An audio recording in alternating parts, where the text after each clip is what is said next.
Hello, this is Bubby, and I'm going to read you the story George and Martha by James Marshall.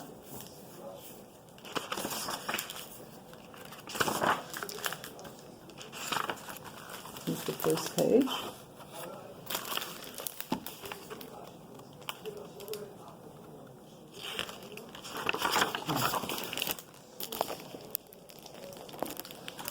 Five stories about two friends. Story number 1, split pea soup. Martha was very fond of making split pea soup. Sometimes she made it all day long.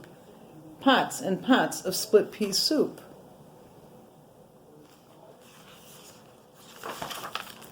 If there was one thing that George was not fond of, it was split pea soup. As a matter of fact, George hated split pea soup more than anything else in the world, but it was so hard to tell Martha. And she's bringing him soup, and he just doesn't want to eat it anymore. He's sad.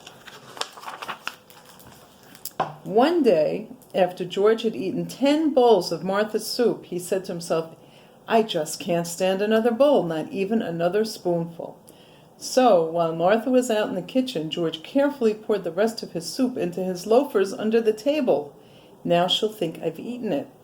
But Martha was watching from the kitchen.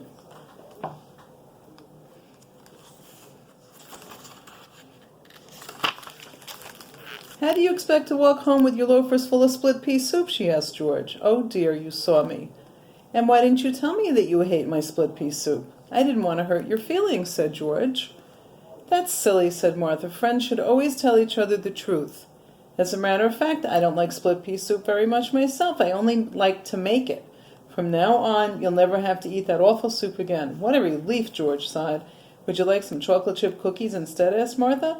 "Oh, that would be lovely," said George. "Then you shall have them," said his friend.